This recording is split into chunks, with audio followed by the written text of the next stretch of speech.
Bienvenidos a una emisión más de Cruce de Palabras. Hoy, en esta conversación con Mariela Castro, fuera de nuestros estudios en la Ciudad de México, pero en el mismo Distrito Federal, porque ella forma parte de la delegación cubana que asiste a la Conferencia Regional de Población y Desarrollo de las Naciones Unidas. Ustedes saben, Mariela es una personalidad mundialmente reconocida por su lucha a favor de los derechos de la diversidad sexual. Dirige en su país el Centro Nacional de Educación Sexual y además de eso es diputada a la Asamblea Nacional en Cuba. Mariela, muchas gracias por estar hoy aquí en este Cruce de Palabras. Gracias a usted por invitarme. Déjame comenzarme por el principio, por lo que está candente en el debate internacional, diría yo. Un escritor cubano, Leonardo Padura, escribió una novela, Máscaras, donde narra la historia de la persecución en contra de los homosexuales en Cuba en el marco de la revolución. Después se han venido diciendo muchas cosas sobre lo sucedido en la isla, ¿no? Se habla de que es un país machista-leninista, queriendo hacer burla. Sin embargo, al mismo tiempo, tú estás dirigiendo a una institución del Estado que defiende la diversidad sexual.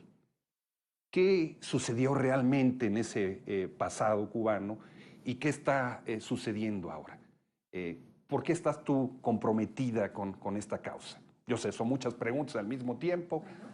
A ver, voy a aprovechar la ocasión para esclarecer un término que se utiliza mucho, eso de machismo, leninismo, porque realmente es un disparate, porque primero, eso que hablamos de machismo no tiene nada que ver con lo que incluso esa tendencia de pensamiento de un pensador ruso del tiempo de Lenin, con quien incluso tuvieron controversias, que era Mach. Entonces, un poco como que se mezclan las cosas y no dan lo que tiene que dar. Hasta Lenin escribió un libro, Materialismo, Empiriocriticismo, criticando esto, ¿verdad? Exacto. Entonces, incluso Lenin fue el primer estadista del mundo en eliminar la penalidad a la homosexualidad cuando quitó el Código Penal zarista. Fue el primero en que cuando lo renovó no incluyó el penalizar a estas personas. Y además trabajó muy fuertemente en políticas por los derechos de las mujeres. Para su época fue muy avanzado en estos temas y bueno, como me gusta Lenin, quiero ser justa y creo que ese término tampoco se ajusta a nuestra realidad cubana, porque la historia del proceso de transición socialista en Cuba, que ha marcado la ideología de la revolución, desde un paradigma emancipador, pero buscando herramientas teórico-metodológicas que nos permitan transformar la historia, transformar la realidad, hacer ese proceso revolucionario, bueno, pues fue muy marcada por su propia historia. Está más marcada por la historia de América Latina, por el pensamiento de Simón Bolívar, de José Martí y de tantos próceres y mujeres heroínas de la historia, que incluso por el desarrollo de la experimentación del socialismo en Europa. Tuvimos vínculos, pero lo que más nos ha marcado es la historia de nuestro propio continente. Pero ahora vamos a seguir con el otro tema. Claro, porque ese hostigamiento a la comunidad homosexual en Cuba existió en algún momento. Porque existía en el mundo entero. No fue exclusivo de Cuba. No fue exclusivo de Cuba. Lo que es exclusivo es la dimensión exagerada a nivel mediático que ha tenido. Eso sí ha sido exclusivo. O sea, fue utilizada por los enemigos de la revolución para señalar un problema. No, ha existido un problema.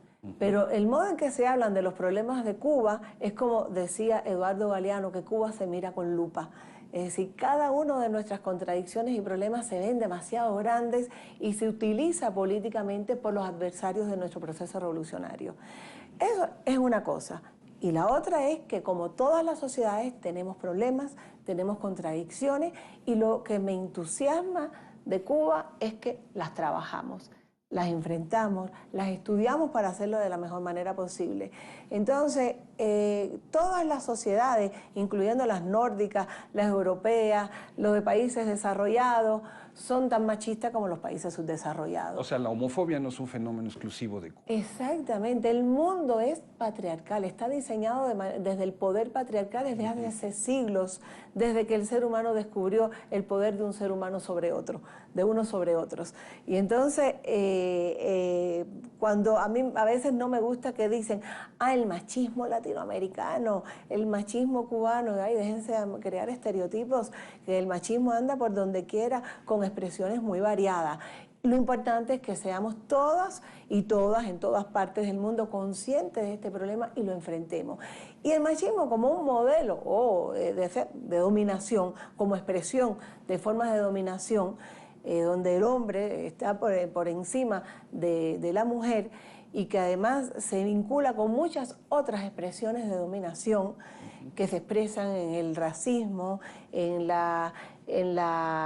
muchas otras maneras de discriminación, O sea, el por machismo diferentes razones. es una forma de discriminación que forma parte de un paquete más amplio. Exacto, forma parte de un paquete más amplio y está estrechamente relacionado con otra forma de discriminación. Tú puedes encontrar en una sola persona ser discriminada por pertenecer a una etnia de las poblaciones originarias, porque habla una lengua que no es la dominante, que quedó de la dominación de los sistemas coloniales europeos, porque su religión no es la dominante, porque su color de la piel no es el que los medios privilegian y los cánones de belleza privilegian, por muchas razones, por ser mujer, por ser pobre, por muchas razones. Y en Cuba, Mariela, ¿cuándo es que comienzan a cambiar las cosas? ¿Cuándo esto se pone como parte de la agenda política? Bueno, a ver, una cosa que muchas personas les duele, quienes han amado y se han inspirado en la Revolución Cubana, les duele los errores que haya podido cometerse dentro del proceso revolucionario. Es decir, y un error que se identifica es que en los primeros, yo diría, 30 años del proceso revolucionario, pero sobre todo los años 60 y 70, había una actitud fuertemente homófoba institucionalizada. Es decir, la idea de que se podía reeducar, que era una desviación el que mundo lo planteaba. mediante un ejercicio de autoridad podía ser transformado, eso era lo que estaba así. La psiquiatría dominante planteaba que eran personas enfermas, trastornadas mentales, y que además deberían ser tratados para convertirse en personas heterosexuales. Ni siquiera identificaban a las personas transgénero, todo lo metían en el mismo saco. Y en este proceso que ha llevado a la identificación de estas problemáticas, su estudio, a conocer este tipo de discriminación y cómo lo viven las personas discriminadas, las ciencias sociales han aportado ideas muy valiosas para poder entender el problema, porque desde la medicina se ha usado también la medicina como un recurso de poder y de dominación sobre estas personas, al tratarlas, al patologizarlas, al darle determinados medicamentos y tratamientos que les ha hecho daño. Desde el derecho también se les ha penalizado. Y bueno, y desde las religiones, imagínate, son grandes pecadores. Grandes pecadores. ¿Qué te parece, Mariela, si vamos a una pequeña pausa y ahora que regresemos nos sigues comentando cuándo cambia esto en Cuba? Y a ustedes los invitamos a que continúen con nosotros en este cruce de palabras.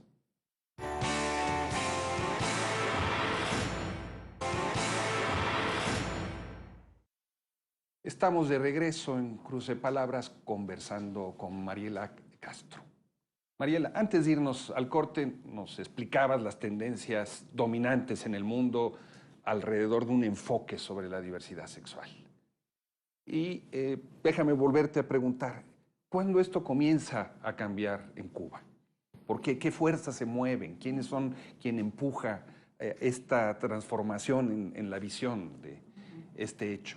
Mira, todas las acciones políticas que desde los 60 se desarrollan en la revolución para luchar contra las discriminaciones, contra la injusticia social, generaron las bases más importantes para que pudiéramos identificar que quedaban todavía por tratar algunas problemáticas, pero también el estudio científico. O sea, es contradictorio que la revolución, por un lado, estaba cambiando cosas increíbles que en nuestro continente aún no se habían hecho, una revolución profunda, y no podían identificar que la homofobia era también una forma de discriminación, de exclusión social, de segmentación social, que genera sufrimiento y que es a expresión de injusticia. ¿Que hay una autocrítica entonces? A ver, lo que se está, sí, desde en el campo científico, en el campo de las ciencias sociales, sí hemos estado trabajando en revisar todo esto, en llevarlo al contexto, en el análisis histórico concreto de cada momento. Yo hice incluso un estudio de la periodización histórica de cómo se fue configurando la educación sexual como política social en Cuba, y ahí emergen estas problemáticas, las contradicciones que había. Avanzamos en los temas de igualdad de derechos de las mujeres, en los derechos de la infancia, de la juventud, del campesinado, del obrero, de montones de áreas y de sectores, y este tema seguía, en este aspecto se seguían reproduciendo los mismos prejuicios de las sociedades dominadoras, pero no había conciencia de ello, ni las ciencias sociales, la antropología, la sociología, y desde otras aristas no habían aportado todavía suficientes elementos como para ahora darnos cuenta de qué fue realmente lo que pasó. No había conciencia de que se reproducía otra forma de dominación a través de la discriminación homofóbica y transfóbica. Y desde la comunidad LGTB, ¿habían críticas, había señalamientos, había apelaciones al Estado, al partido, al resto de la sociedad sobre la política que estaban siendo objeto? Lo que yo percibo es que la comunidad LGBT también reproducía esos mismos prejuicios y se sentía aplastada por esos prejuicios, por esas ideas pseudocientíficas que dominaban. Desde las ciencias sociales se les consideraban desviados, desde la medicina trastornados mentales, desde otros lugares inmorales, malas personas. Y muchas de estas personas realmente lo creían, se sentían que eran así. Lo habían introyectado. Y hasta muchos no querían públicamente, hacían todo lo posible por no ser públicamente, mostrar su orientación sexual, porque consideraban que realmente se le iba a hacer daño, iban a hacerle daño también a sus padres, a su familia. Es decir, la población LGBT reproducía los mismos prejuicios. Para que esto cambie hay que hacer una intervención política, educativa. Y es lo que nosotros empezamos a hacer desde el Centro Nacional de Educación Sexual. ¿Ese centro cuándo se forma? Este centro surge por iniciativa de la Federación de Mujeres Cubanas en 1972. O sea, son las mujeres las que Son las mujeres dentro de la sociedad civil que proponen crear este grupo multidisciplinario e intersectorial para proponer qué hacer, proponer a la política qué hacer para tratar los temas de la educación de la sexualidad. Empezó primero con los enfoques que dominaban en el mundo en esa época, todavía biologicista, con un enfoque más centrado en lo reproductivo, y después fue evolucionando. Y, por ejemplo, en 1975, en el primer Congreso del Partido Comunista de Cuba, ya quedó aprobada la educación sexual en la política del Estado cubano. Estamos hablando de hace ya 40 años. Sí, o sea, se empezó hace mucho tiempo. Y, por supuesto, por etapas, avanzando en la medida en que el mundo también avanzaba, apropiándose de los conocimientos científicos de la época y aplicándolos. Y poco a poco, por ejemplo, ya cuando la Asociación Americana de Psiquiatría en 1974 despatologizó la homosexualidad, para que el mundo se enterara de ello pasó un tiempo. Tanto que fue el 17 de mayo de 1990 que la Organización Mundial de la Salud lo acoge y elimina la homosexualidad como un trastorno mental, pero todavía deja a las personas transgénero y transexuales. ¿Tú dirías que la avanzada para esta autocrítica viene de entonces del mundo de la ciencia o viene más bien del mundo de la política? ¿O de varios lugares? Es simultáneo. Es simultáneo. Viene del activismo, de la lucha por las libertades civiles en varios países, viene de la academia. Pero en el tuyo, en lo específico. En el caso de Cuba, viene sobre todo, yo te diría, de la academia. De la academia. De nuestro trabajo académico, de nuestro trabajo de investigación científica y de identificar, bueno, cómo vamos a aportar elementos de análisis para que en la política social cubana estas realidades sean tratadas con criterios de justicia social. Marielis, ¿cómo es que tú te involucras en esta problemática?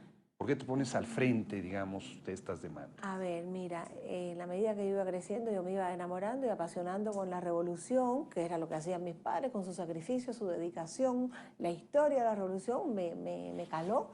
Sus héroes, el Che, Camilo, Fran Paí, Jesús Menéndez, tantos Julio Antonio Mella, tantos héroes en la historia, y Martí, figúrate, los héroes de la independencia. La historia de Cuba es apasionante como todas las historias y sobre todo cuando tiene ese componente de lucha por la emancipación humana. Épico. Eso es maravilloso. Entonces todo eso me iba emocionando, comprometiendo, pero eso no hizo que yo no mirara las contradicciones. No sé por qué, será porque me gusta mucho conversar con las personas, que muchas personas me contaban cosas, me contaban sus tristezas, sus inquietudes, lo que no les gustaba de la revolución. Gente incluso comprometida con la revolución, pero en mi casa también se discutía.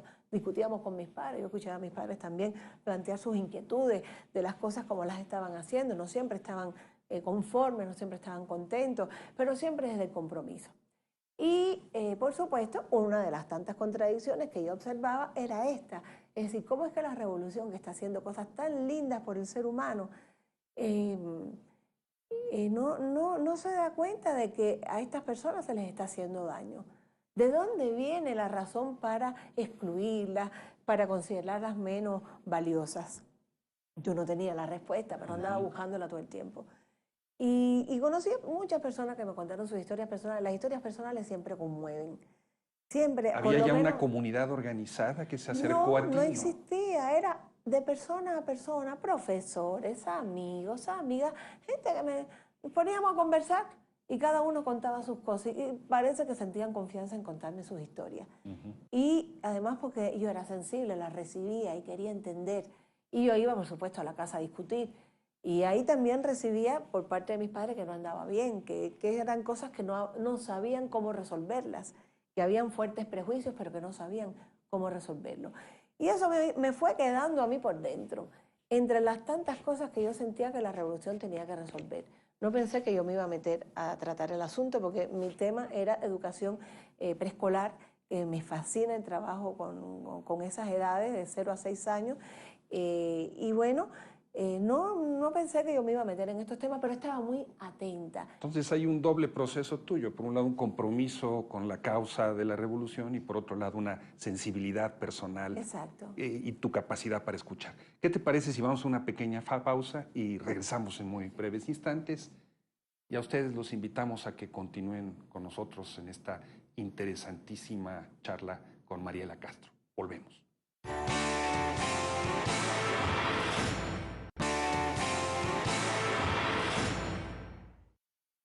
Regresamos aquí a este segmento final de Cruce de Palabras en nuestra conversación del día de hoy con Mariela Castro.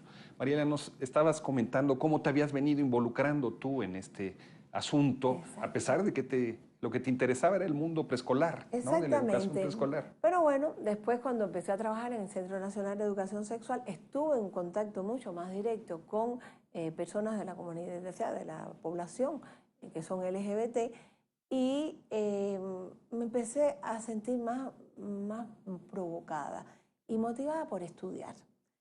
Y me puse a estudiar. Llevo mucho tiempo estudiando. Terminé incluso con mi doctorado en sociología sobre los temas de la transexualidad desde la política, o sea, como dar aporte, ideas a la política social en Cuba. Eso es el tema de tu tesis de doctorado. Exacto. Y sobre esta base es que he podido hacer mi activismo, organizar el activismo LGBT con muchas personas muy valiosas que han aportado ideas muy buenas. Y bueno, ya después como diputada también de alguna manera representar estos intereses, estas necesidades en la Asamblea Nacional del Poder Popular. ¿Quién te propuso a ti como diputada? Me postularon dos organizaciones de masa, la Federación de Estudiantes Universitarios, que fueron a preguntarme si yo aceptaría, y la Federación de Mujeres Cubanas, que lo hacen en sus asambleas. ¿Y tú te asumes como representante de esa comunidad de la diversidad sexual? A ver, ¿O en un sentido más amplio? Oficialmente no, pero yo me siento comprometida con la comunidad LGBTI dentro de la Asamblea. Por tanto, no voy a dejar de tratar estos temas en la Asamblea. ¿Y qué sientes tú que ha cambiado, Mariela, a partir de tu trabajo y de pues, la acción de todos estos grupos que señalas? Bueno, mira, un detalle es que en 1979 ya se empezaron a atender institucionalmente a las personas transexuales desde este grupo de trabajo de educación sexual que después se convirtió en lo que es ahora el CNSEX. Y como O sea, ya son muchos años tratando muchos ese asunto. años. Entonces, pero el tema homosexualidad no se trataba. Solo a nivel de apoyar a las personas en consulta, pero no como una política de tratar sus derechos. Entonces fue por eso que entrando en los temas de las personas transgénero y especialmente las transexuales, que es un término de la medicina que los patologiza, empecé a entrar también en los temas más amplios de la comunidad LGBTI y empecé a organizar lo que nosotros llamamos, bueno, una estrategia educativa y comunicacional para involucrar a la población en el respeto a la libre y responsable orientación sexual e identidad de género, como un ejercicio de justicia y equidad social. Y por eso es que en torno al mes de mayo, porque me gustó, había mucha gente en otros países que me decía, ¿por qué ustedes no hacen Gay Pride? Y dije, porque a mí no me gusta copiar lo que hacen otros, a mí me gustaría buscar algo más original y que sea más orgánico a nuestra sociedad. ¿Y entonces qué hacen ustedes? Entonces propuse crear estas actividades, estas jornadas cubanas contra la homofobia y la transfobia. Empezamos tímidamente en el 2007 con un cine debate, vi que funcionó con la población que participó y a partir del 2008 ya se convirtió en una estrategia mucho más amplia con componentes académicos, comunitarios, educativos, comunicacionales, artísticos, y donde involucramos a toda la población. No es para hacerle la fiesta a la población LGBT, ellos hacen todas sus fiestas y ellas las que quieran en todo el año, es para involucrar a la sociedad cubana, para visibilizar estas problemáticas y la sociedad cubana participe en el cambio, en ese proceso de cambio. ¿Se ha transformado entonces la cultura popular Exacto, cubana? es un cambio cultural. Tú lo sientes así, ese es motivo el de objetivo es ese. O sea, no solo las leyes, no solo las políticas, también la vida cotidiana. Ese es el objetivo y ya vemos cambios, hay diálogo, ya el hecho de que hay diálogo sobre el tema, hay más espacios de comunicacionales sobre el tema, periodísticos, donde hay gente que no lo entiende y se molesta, pero hay muchas más personas que lo entienden y lo agradecen porque les ayudan a ser mejores personas, porque no reproducen estereotipos y prejuicios, porque entonces se dan cuenta, ay, qué homófobo fui, qué daño le hice a algunas personas, gracias por ayudarnos a comprenderlo.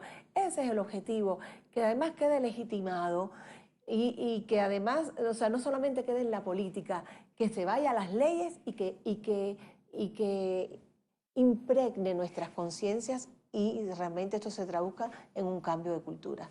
Mariela, han habido muchos cambios últimamente en tu país.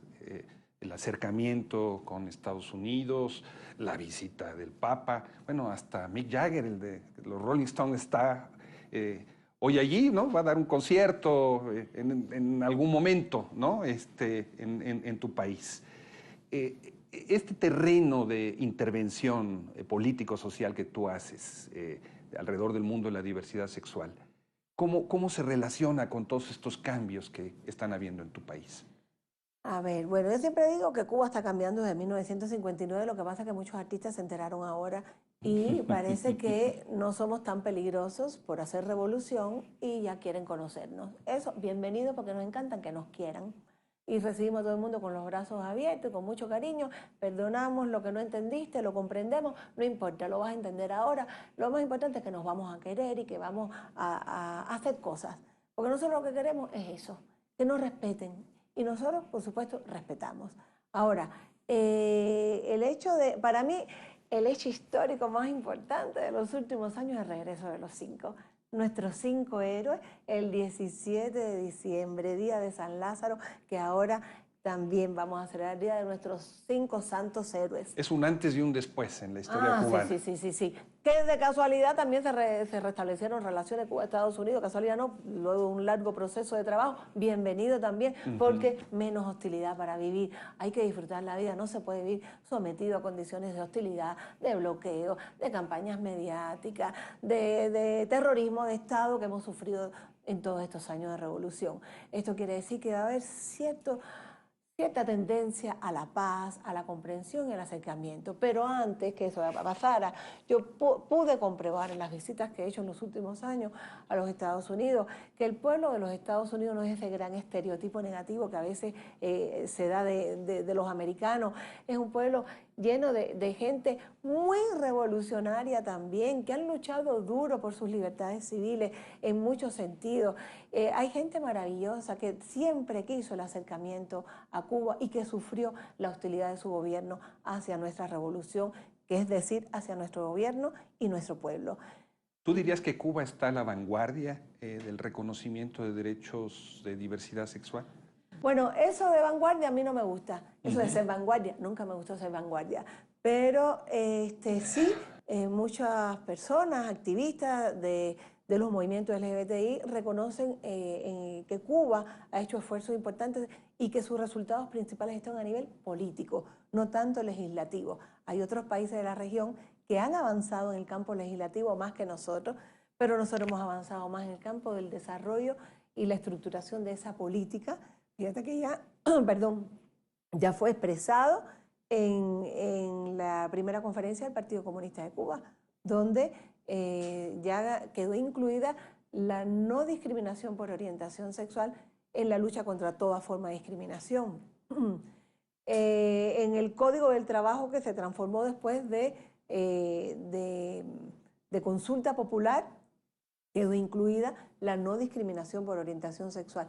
Faltó la identidad de género porque no se comprendía. Y tú la expresaste además sí, en la Asamblea Nacional. Lo expresé, lamentablemente estaba de acuerdo con el código, pero no podía aprobarlo si no se incluía. O sea, yo no podía dar mi voto. Hiciste una expresión de disidencia. Sí, realmente, porque no estaba haciendo todos los revolucionarios a lo que yo estaba aspirando. Y por supuesto, tengo que ser consecuente, como me enseñaron dentro de la revolución a ser consecuente.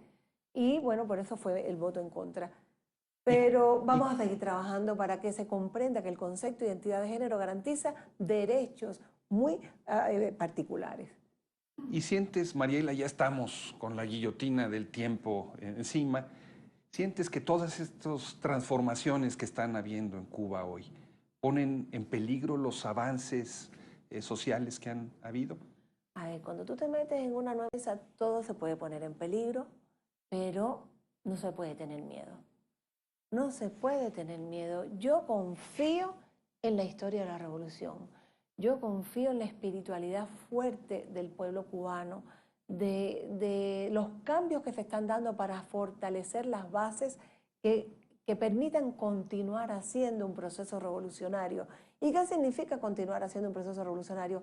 Garantizar igualdad, justicia social plena, equidad y sobre todo que el principio de solidaridad humana nunca se vaya de Cuba. Entonces yo te digo que todo el mundo tiene preocupación, hasta los americanos tienen miedo de qué daño nos puedan hacer, los americanos conscientes y amigos. Y dije, no se preocupen tanto, vamos a ocuparnos de seguir haciendo revolución y de seguir perfeccionando los mecanismos de participación popular, porque si no se perfeccionan, se debilita la revolución. Eso es lo que nos da fuerza. La revolución llegó para quedarse. Mariela Castro, muchísimas gracias por este cruce de palabras del día de hoy.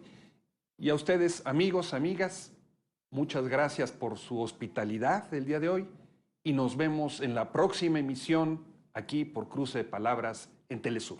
Pero